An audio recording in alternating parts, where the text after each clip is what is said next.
Okay, everybody, I'm not sure if you guys can see me or hear me. So if you can't see or hear me, if you can leave a comment in the question box below. So either that or on the Facebook group, because I have my Facebook called up on my phone as well. And you have to excuse me, I'm a little congested. We've had all this rain lately and it's messing with my sinuses. So anyway, I'm going to call up, make sure I can see on the Facebook page. So if you can't see or hear me, then either put in the questions below or even type it into the Facebook and I'll get that message. So, and I'm going to give a few minutes for everybody to get here. We are a little before 3 o'clock, or at least on my clock. And there is a 6-second delay. So if you type something in, then there's going to be a little delay before I answer your question. So just know that, and I'll remind you of that too. So anyway, I hope it's not as rainy where you are as where I am. I feel like I'm in the Pacific Northwest. We've had so much rain. All right, I'm going to check and make sure there's no questions so far.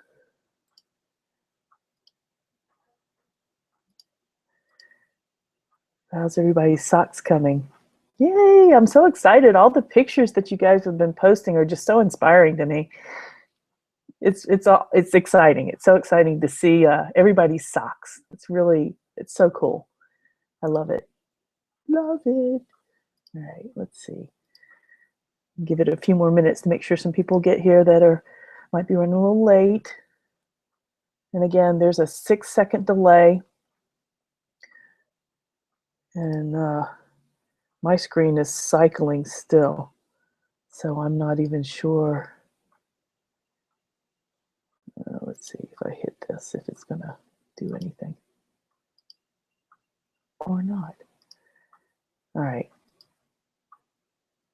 Hopefully you guys can see and hear me. All right, I'm clicking around. I have like all these screens going on. I've got the question screen, I've got the monitor screen, I've got my presentation screen. So, and I'm going to check the page again to make sure there's no questions that are popping up there. If you haven't already, join the Facebook group because it's really great. People have been posting pictures of their socks and I find it really inspirational. So, and you might too. I hope you do. I do. All right, let me check one more time.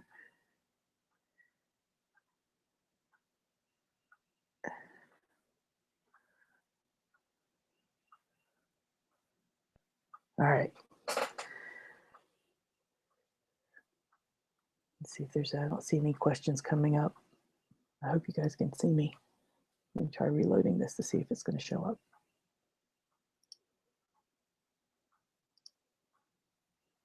Okay, it looks like it's showing up. So anyway, all right. Yay. All right, so I'm going to get started. Hi, everybody. I'm Stacy Budge Camison with UrbanGypZ Artisan Yarn. And if you don't know me, I make hand-dyed and hand-spun yarns, and I like to focus on just the creative side of knitting. I like knitting some complex patterns, but I really love painting with yarn, and I think it's all because I make handmade yarn, and sometimes I find that's the best way to work with handmade yarn is just to kind of paint with your yarn. Anyway, and I started the Sock Art Society because I was starting to get inspirations to make some art socks based on some socks that my friend Lulu sent me, and I talked about that in the last live session, and I'll link that below. You can go back and watch that if you want. I talked about how she inspired me to explore art using socks, because that's what she does, and she's a great artist. Anyway, so in this session, I wanted to talk about taking your creativity a little further with your socks, and of course to answering questions that you guys might have. So anyway, and I see I've got one question already. Yay, Elise, thank you. And I will address that. So yeah, just some housekeeping stuff. There's like a 6-second delay between what I'm recording right now and what you see. So if the question pops up, it might be a little bit of a delay before I see it. So just give it a minute or two, and I'll see the question, and I can see when you type into the question box below that pops up on my little console, and I can see your questions. So I also have the Facebook page called up on my phone, or I just touched it and it went somewhere else. But anyway, I'll pull that there. And so it's called up on my phone. So if you're on the Facebook page and for some reason you are not confident about the little question thing down below, then I can also see it on the Facebook group if you want to just post it there, and I'll answer that question as well. So anyway, so yeah, I make handmade yarn, and my handmade yarn business kind of grew out of my knitting habit gone awry. So, you know, when you start to accumulate lots of stash and you decide, I'll make my own yarn, then you get even more stash, and then all of a sudden you're in business. And that's what happened to me. So anyway, I became super obsessed with knitting and all things knitting. And I knew pretty quickly I wanted to make socks, and I took a class out in Black Mountain, which is about 15 minutes from Asheville, this little yarn shop that is no longer in business, but it was a great yarn shop over in Black Mountain. And I learned from my teacher, Lori Helms, and she taught me how to knit socks. And so, you know what? I have a presentation, and I'm going to load that right now. So we're going to screen share. Screen share. Yay! Okay, screen share. So yeah, here's some of my hand-dyed yarns, and this orangey, this kind of orangey footed one with the purple. That's Noro with, I think, some Land's Pride. But this is some of my hand spun, and this is some of my hand-dyed yarns. Anyway, I loved the way that the handmade yarns looked in socks, and socks are such a great, like, quick project that you can make and see how a yarn performs, and it's just an instant gratification type of thing. So I took this class in Black Mountain, and in that class they taught us how to make socks based on using a formula instead of like a written out pattern. You know, most patterns you see, you know, they'll give you cast on, blah, blah, blah amount of stitches, and they just assume that the socks are going to fit everybody. And for the most part, socks, you know, are pretty forgiving. You know, you go into the store and you really don't see too many sizes of socks you can buy. It pretty much is one size fit all. So anyway, so we learned to knit socks based on creating a formula by measuring your foot and getting a gauge. And so this pattern that you guys have downloaded, if you've joined the Sock Art Society or found the pattern through any of my links, this pattern that I wrote is based on that sock pattern that I first learned to knit with. And it is, seriously, this is the only pattern I ever use. I use it, it's my go-to pattern. I don't even really use the pattern anymore because I have this formula committed to my memory. And I just, when I knit socks, I do my swatch and I just sit down and whoop, start knitting socks. So anyway, so this is the pattern, and that's based on the one that I used, that I first learned how to make socks with. All right, let me, next slide. When I don't make socks with my own yarn, I love using Noro, and I love doing contrasting toes and heels and cuffs.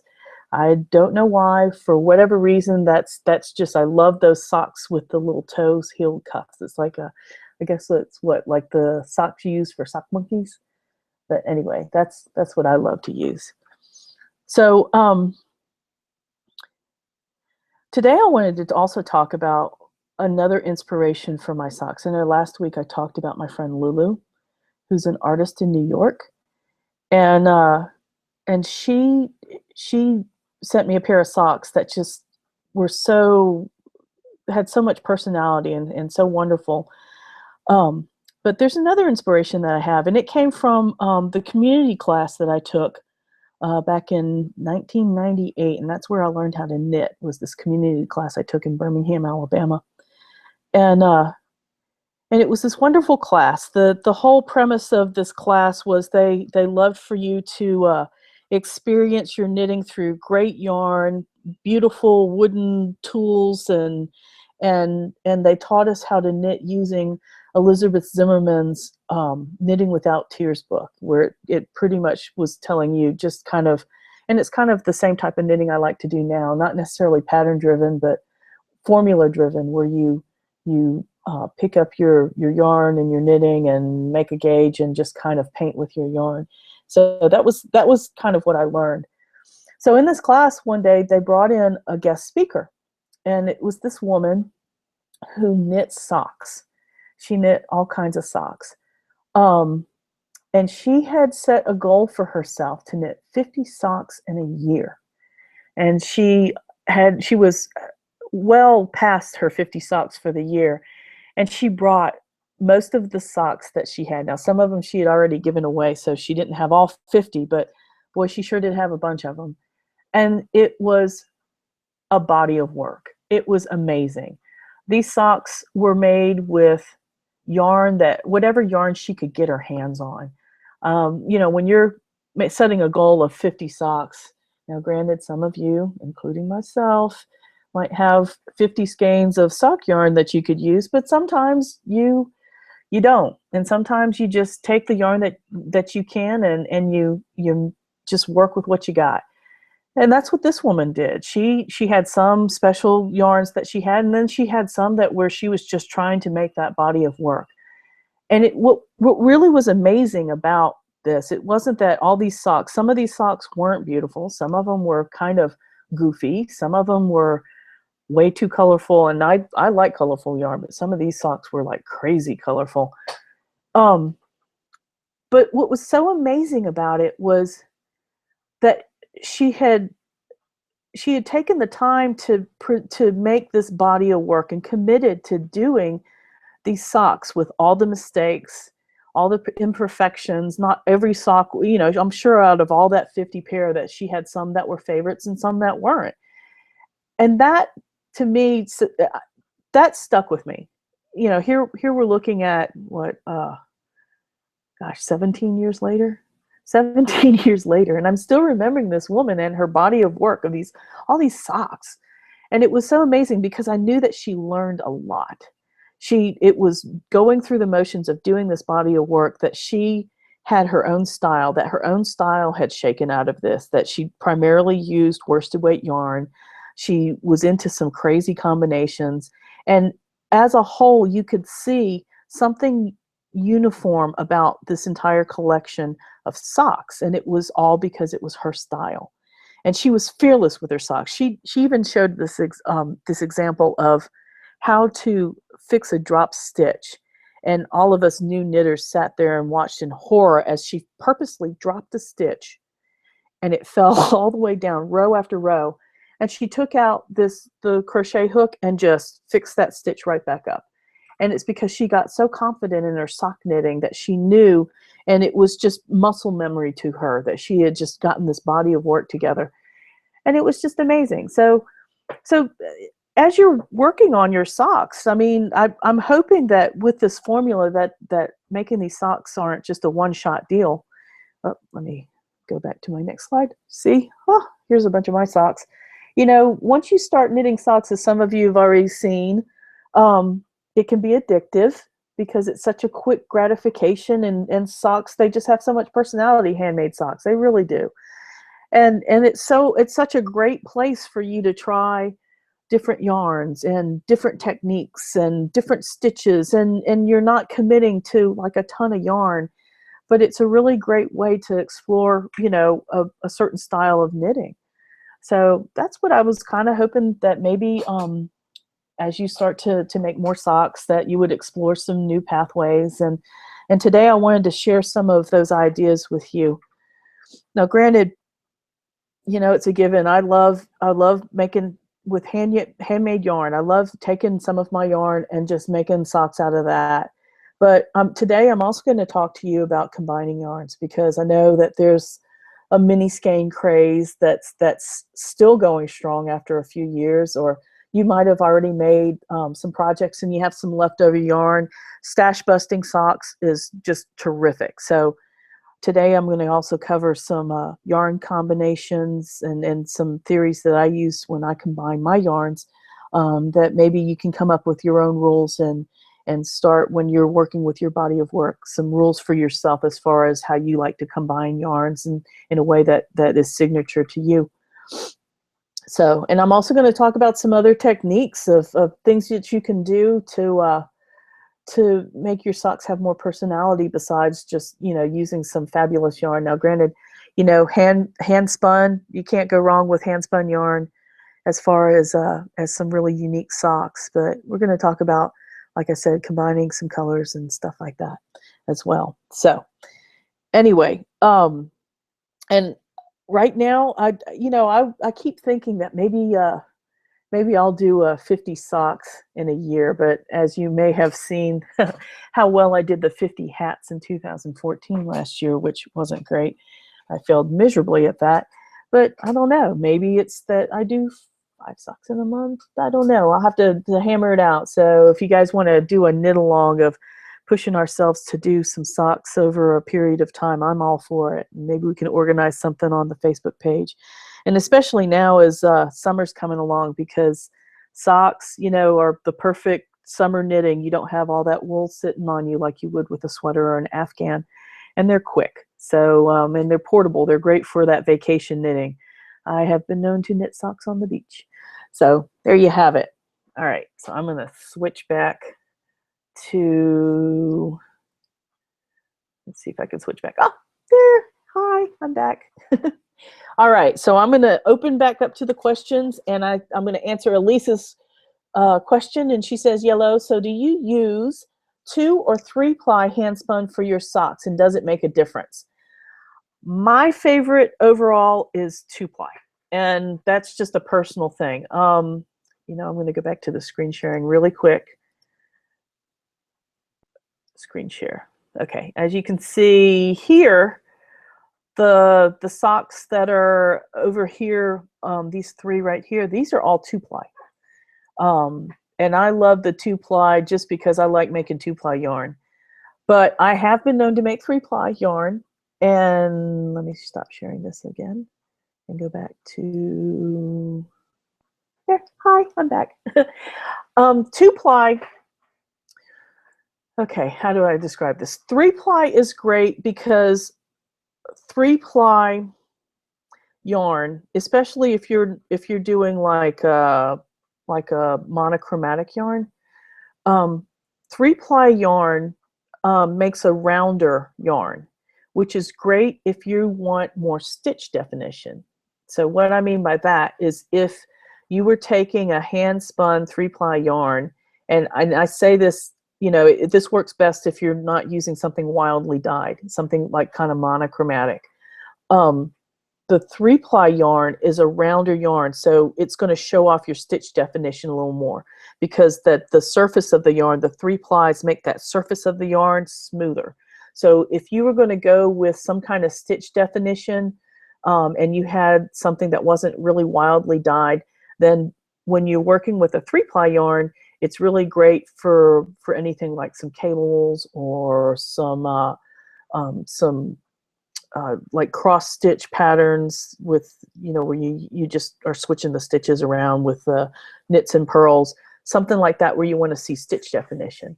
Now, I like 2 ply because it has that little bit of texture to it, which isn't as good if you're doing any kind of stitch definition, but 2 ply looks terrific in wildly dyed yarns. That wildly dyed yarns with the 2 ply, you get some barber pole areas, and some people don't like that and some people do. I tend to be of that school of, I love the barber pole yarns. So those, if you want the yarn to be of a focus, then I would say the 2 ply, and if it's wildly dyed, even better. And then that way you're just knitting a really super basic sock and letting the yarn be the hero. But if you're going to go with a 3 ply, that's going to give you a smoother yarn, and if it's more monochromatic, then that's really good for stitch definition. Also, with a 2-ply yarn, if you have something wildly dyed and you spin it up 2-ply, chances are the gradations are going to be a little more dithered. And what I mean by that, I'm going to switch back over to the screen again.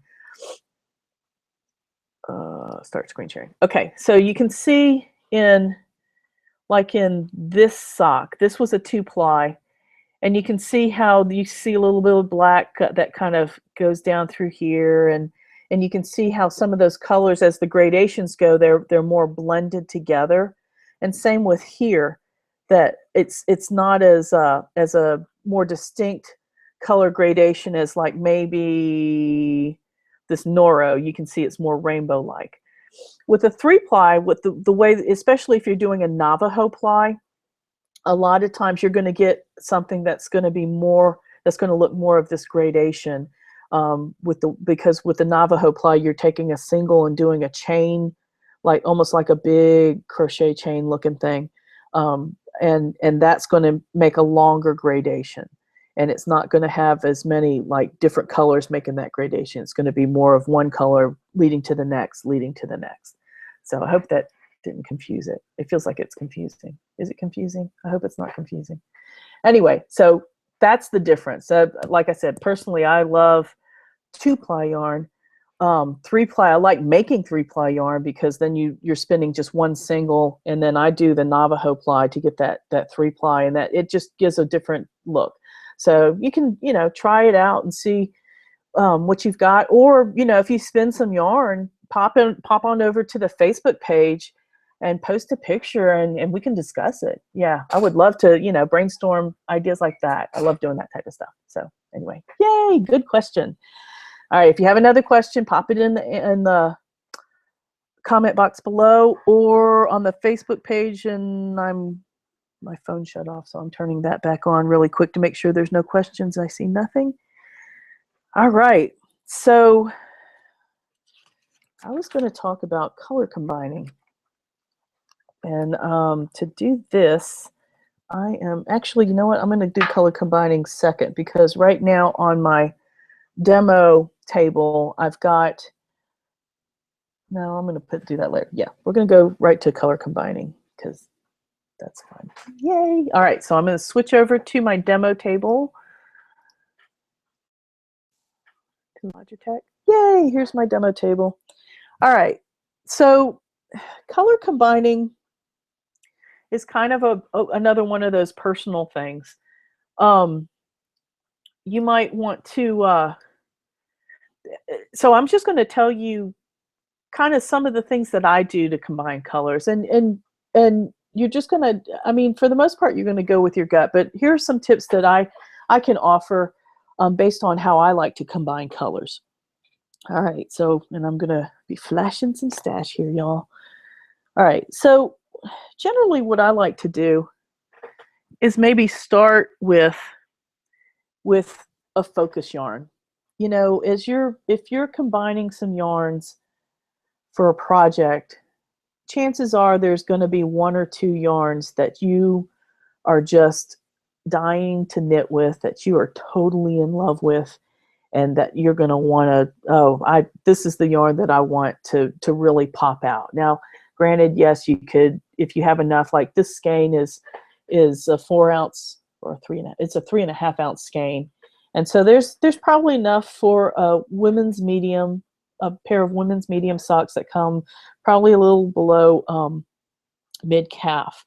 But let's say I wanted to do something to stash bust some other yarns, or maybe I just had a little bit of this left over from another project, and I wanted to combine the yarns to kind of, I guess, to accent this and to use up some of my stash. Or maybe I have a larger foot than a women's medium, and that I might need extra yarn to fill this out, or I want to be sure that I have enough yarn, and so that I wanted to maybe add some accents just to make sure to be on the safe side, to know that I have enough yarn. So here's what I would do. I'd start with a focus yarn, and a lot of times what I'd like to do is maybe pick out a color that I might have some yarn that kind of matches one of the colors in there. And so we're going to try harmonizing with a given yarn, and try and see if we can pull out some colors. Say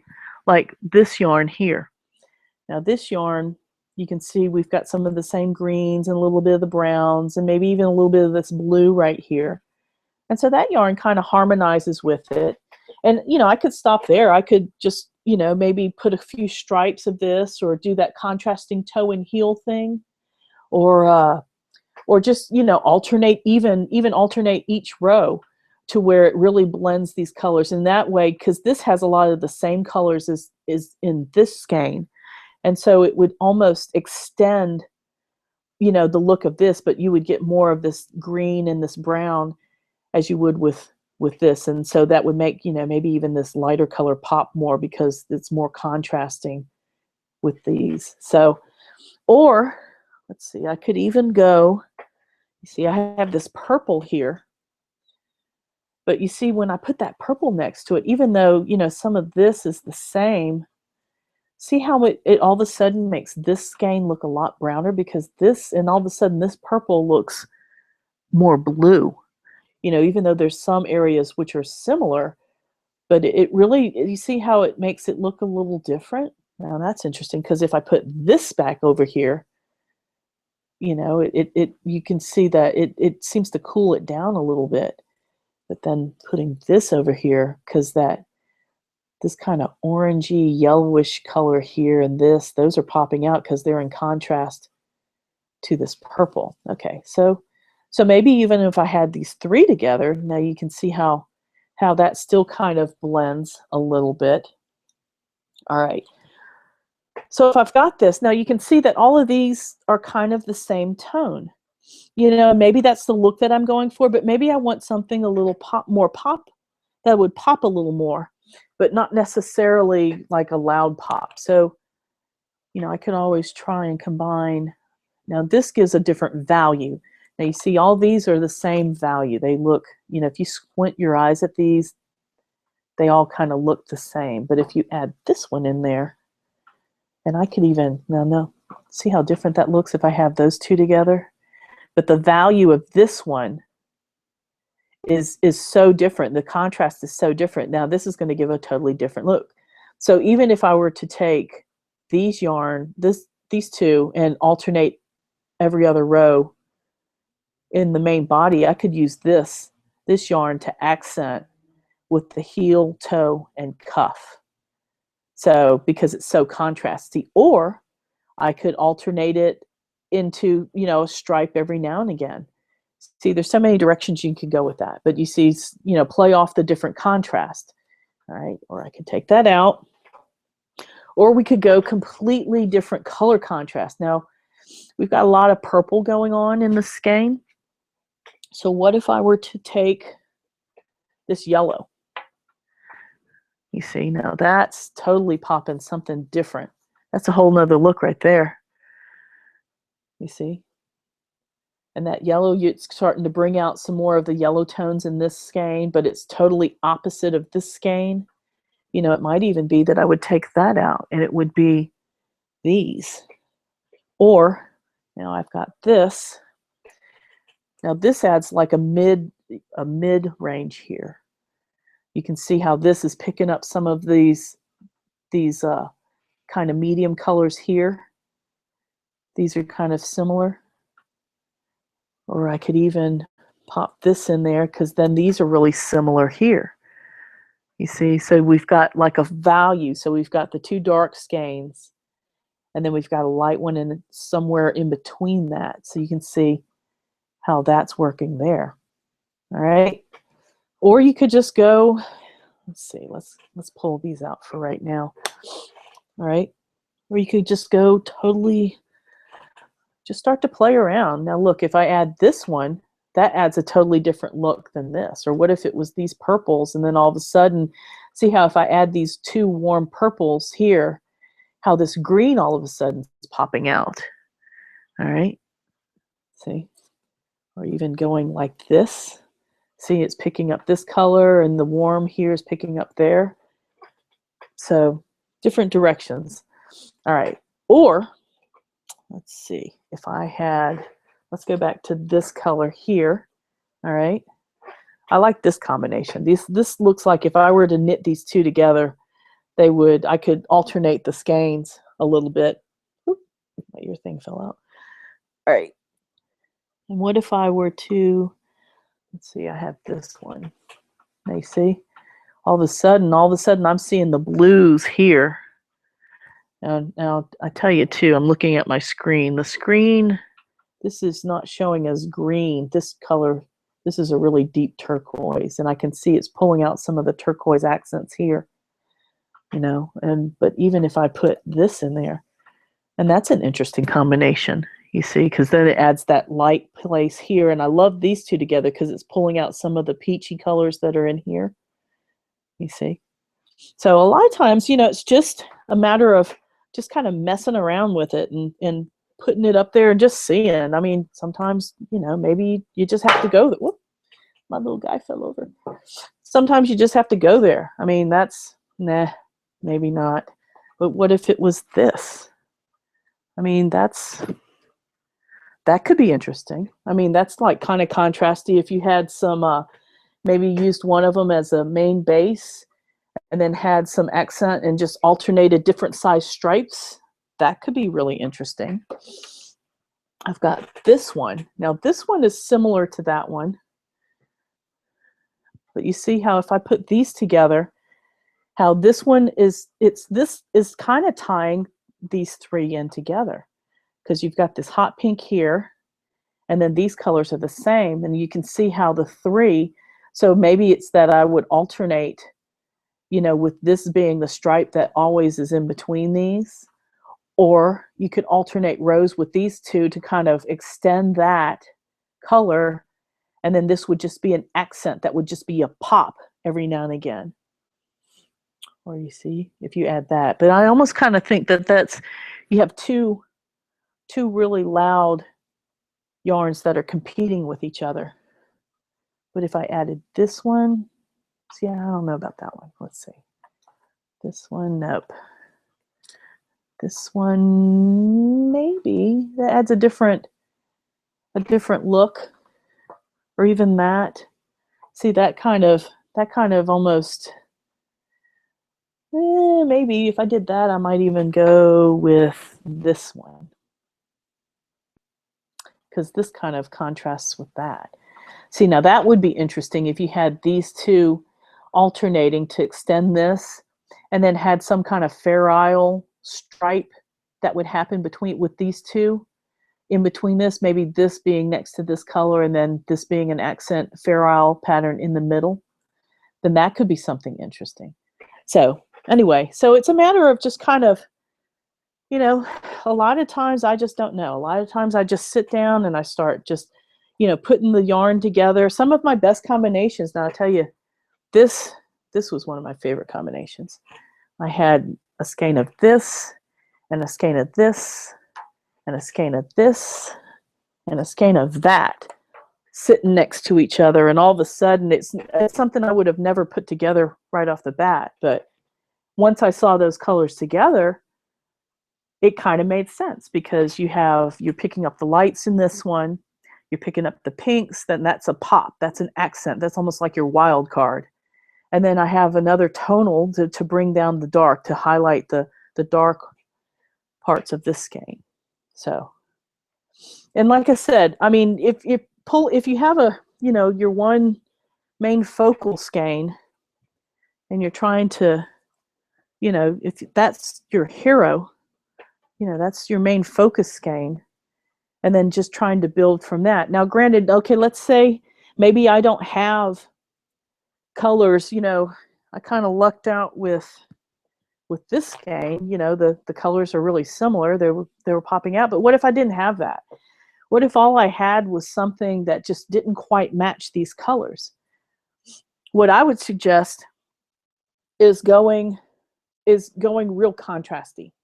So if you can't match any of these colors, or if it's not close enough, sometimes if it's like a way too off, then that might not work. Then maybe just going total contrast, you know, the opposite direction is the way to go. So that's just food for thought. Now, granted, too, another thing to consider: all of these skeins are the same base. But let's say you had a different base. Now you can see some of the colors are similar there, but this one is a C-cell blend and it has a little bit of sheen. And then this one is a merino single ply, so it definitely has no sheen to it. But having a stripe of just a little bit of sheen might be kind of cool. But what if it was, yeah, see, I'm not loving that one. But this might look good with that.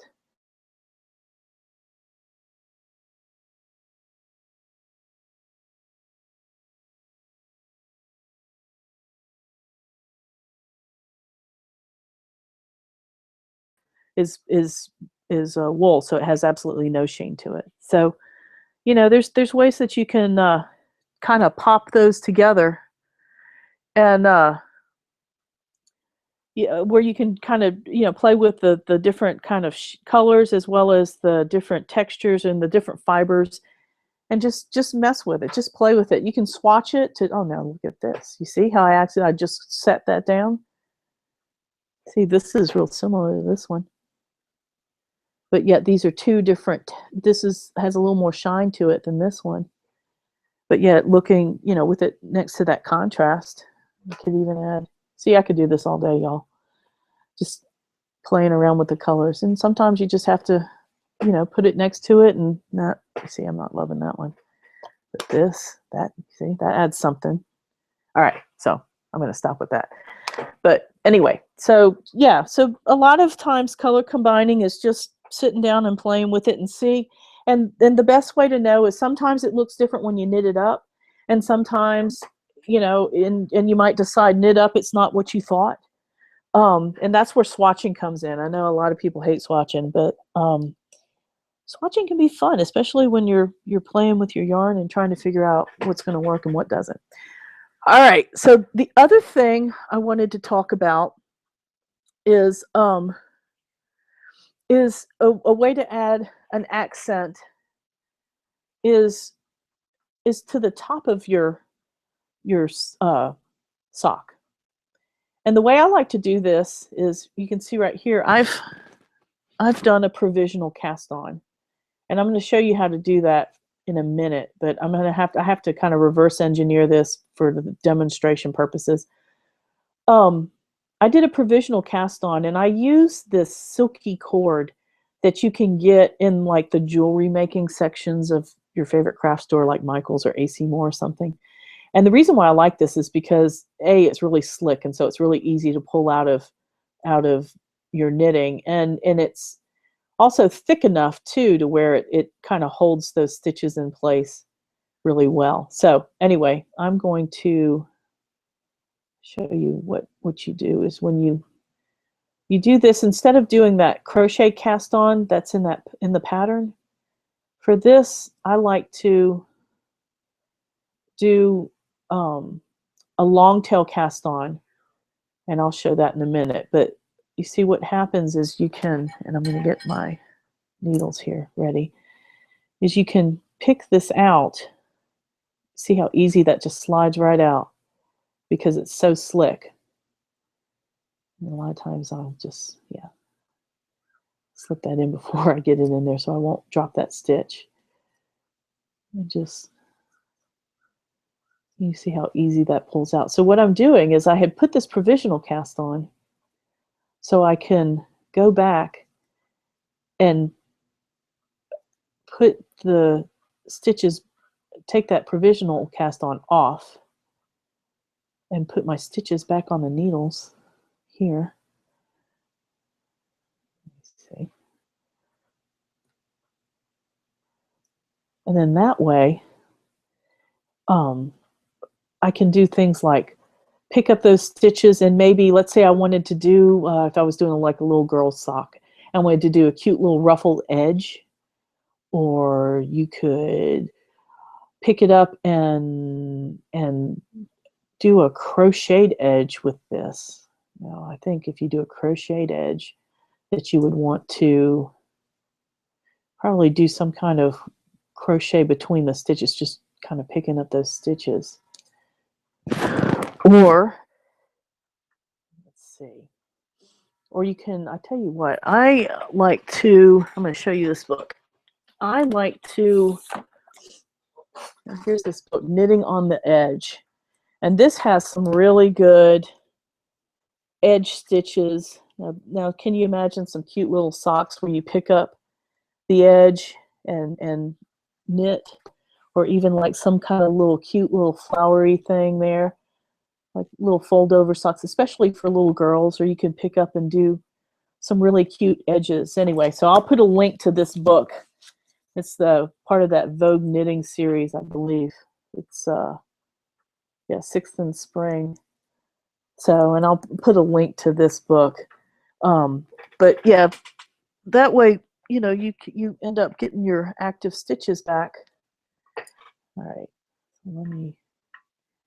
All right, so I'm gonna go ahead and pull this out all the way without putting the rest on there, and I'll show you how I do this. Now, for this again, instead of using that crochet cast on, I use a long tail cast on to do this, and I'll show you that. Of course, it's going to take me forever to get the last 3 of these out here. So anyway, this is I love using this silky cord. One of my friends who makes all kinds of hats for charity, he showed me how to. He uses this for his edges when he has to do a decorative edge on his hats. So, but you see, you get those stitches, those live stitches out, and you can see why I did it as I go, because I am. If it was any of a slicker yarn, I probably would lose these stitches right here. All right, so to do this cast on, what I do is I tie a knot here. Okay.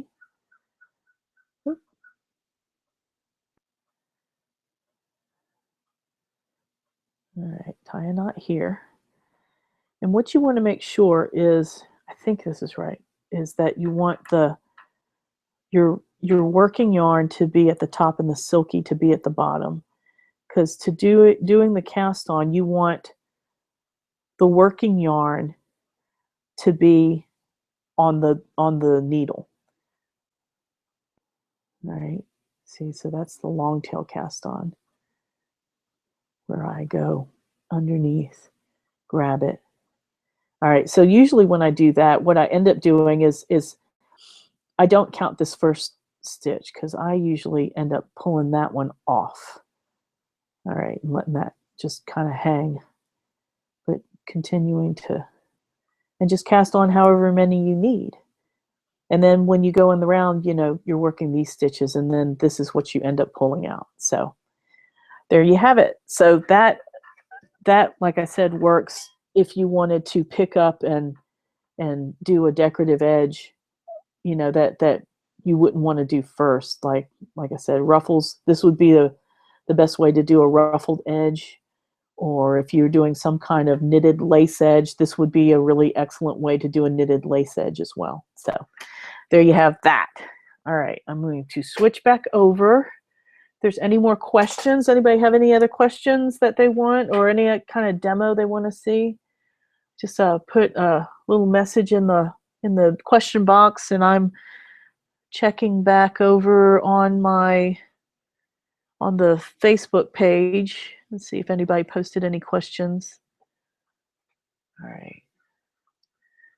Let me see if I can get back over to. Here I am.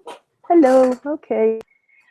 All right. So, what I also wanted to talk about was about adding the designs, and I covered this a little bit in the last one, but I wanted to go in a little more in depth. Now, when I was showing you combining the different yarns, sometimes, like if you were going to add some kind of pattern design, and you know, I guess you could do it all the way all over you, and instead of doing that slip stitch heel flap, that you could take your your pattern all the way down here, but your gussets, you wouldn't be able to really do the pattern stitch in your gusset. And I would be hard pressed to do any pattern stitches, you know, in the foot half of your sock. I would limit the pattern stitches to, you know, the whole ankle. And then once you start to turn your heel, you know, turn your heel with one or alternating the different colors, 2 different colors here. And then, you know, doing just your pattern stitch across the top, you know, and I wouldn't even do the toe. I mean, I guess you could out to the toe, but, you know, if I were to do it, I would just limit it to here, you know, the full here, and then just the half across the top. So a really good way to, when you're combining the yarns, you know, if you didn't want to do combining the yarns with like a half linen stitch, which I'll link below. I think I linked it in the last, maybe I didn't. I don't know. Maybe I didn't. The half linen stitch is a good way to combine yarns to get kind of a heathered look. Or you could do, you know, some kind of mosaic stitch or a stripe stitch, something that would combine those 2 yarns. Or you could go with like a Fair Isle. Now, I'm going to show you, these books are out of print, but this is the Anatolian Knitting Design book. And this is, but it's also the same type of book that inspired this Knitting Marvelous Mittens, which also is out of print, as well as Fancy Feet, which is also out of print. These 2 were Lark books, so that's why I have copies of these, because I used to work for Lark. But the patterns, the way they design the patterns, you can see, can you see, is it's really just 2 colors. Okay, so what they're doing is they're just kind of creating patterns on a quadrille, on grid paper, which you could design your own. You could totally do that. You know, here's another where now this one has 3. This one has 3. You can see there's a third with a little dot, but every row you can see, each row only has 2 colors per row. So you're really just switching out. And that's kind of generally how Fair Isle works, is you just have 2 patterns per row. But you could take that same idea and you know, alternate 2 contrasting yarns here. Now, if you do that, you would really want to play up the contrast. I mean, you would do, you know, something maybe like this, or, you know, take that semi-solid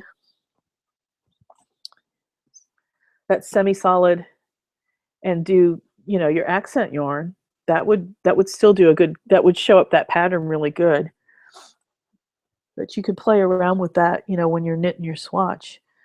But yeah, that would be a really fun way to combine those yarns. And if you were doing more than 2 yarns, what I would do is, you know, decide that 1 yarn was going to be the constant throughout, and then maybe take, you know, a couple of the other yarns. I would even maybe go a little more contrasty, you know, and just play with it and knit up a swatch and see how it goes. And these, I would switch these out.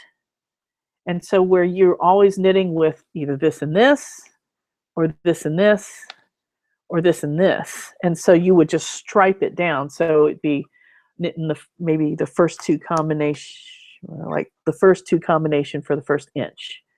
And then I would go through the next inch would be this combination here.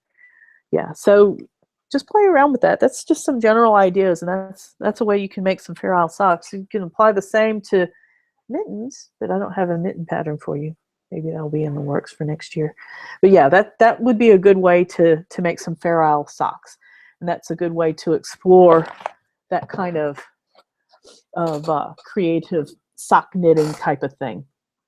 So anyway, so are there any more questions from you guys? Again, there's like a 6-second delay, so I'm going to wait around and see if there's another any more questions from you guys. And I'm checking the Facebook page as well. I think that's what I want to do. I want to make some Fair House socks. I tell you, this was the first book I fell in love with when I was working at Lark, because those, I'll show you, they're based on this kind of Turkish looking sock pattern. But again, oh, well, you can see that's what they did here. Was, you know, there's 4 different yarns, but the white is the constant through here. Okay, you can do the same type of thing. Now, how crazy is that? That heel. Yeah, that's like an afterthought heel. But you could do a similar thing with these socks. You would just stop it. You see here. Here's another where they have all the combining with the, and there's a bunch of different there originally. But if you look at that pattern, really they're not knitting, but with 2 colors at a time. They're just alternating. It's either the red and green, there's the purple and yellow, there's the red and green again, there's the pink and green. You see? So they're just doing that in stripes. So that's, here's another where the green is the constant, but yet you can see where they do just different stripe. They, you know, pick up the red to do with that. And it's the same pattern. It's just, they just at random places decided to go ahead and switch yarns for the accent color. So again, like I said, yeah, these books are out of print, but you could stitch dictionaries or just get some grid paper out. Now, I love using quadrille paper anyway. And this is like a just composition book that I get at, you can find them at bookstores and universities because they use it for, I think, chemistry. But, and you can just, you know, they're doing the same thing. Just draw out, you know, just take the quadrille paper and just draw out the pattern. And then you can apply it to, you know, where your sock goes, you know, then to these areas here and here. So I also wanted to give a shout out to this book. I don't think I talked about this book before. This Knitting Socks with Hand-Painted Yarns. And of course, I love this because I like knitting socks with hand-painted yarns, but it kind of gives you some ideas for combining hand-painted yarns. Now this, you can see they used a wildly hand-painted yarn and a monochromatic hand-painted yarn. But it has some different stitches that work well with, you can see those, that works well with specifically hand-painted yarns. So now granted, these are also some pretty set patterns, but if you wanted to adapt it to this sock pattern, you can just get some ideas as to the different stitches and the different styles that would look well with hand-painted yarns, and just adapt your pattern. So there you have it. All right, so are there any more questions? I'm not seeing any more so far. So I hope that helped. I hope that wasn't too confusing with the yarn stuff. A lot of times you just have to play with it, and you'll know it looks right when it just feels right. I say when your heart sings. So yeah, when you look at it and when you look at a combination, you go, ooh, yeah, you know, you just know. So, and sometimes you know, and then you knit it up and then you change your mind, which is okay. That's why I like swatching. Swatching's fun because you get to actually play with your yarn, and it's test running your yarn. So, and it once you get it right, then you're not gonna mess up your regular sock so much. So anyway, I don't see any other questions. So so I tell you, if there are no other questions, then I'm going to put this recording up. And if you have any other questions that you think of later, then either email me or post them on the Facebook group, and I'll answer them directly, or I'll answer them in the Facebook group, or I'll answer them in the newsletter, or I might even, if it calls for a demo, then I may even answer them in the next webinar. So this is fun. I love it. So long as you guys want to keep doing it, I'm happy to keep doing it and answer questions and demo things, and can try and do another one in the next month or so. So anyway, again, I'm Stacy Budge Camison, and thank you for joining, and keep posting the pictures of your socks. You guys inspire me more than you know. I mean, seriously, it's so inspiring to see you guys create some gorgeous socks, and I love it. So anyway, thanks for joining. I'll talk to you later. Bye.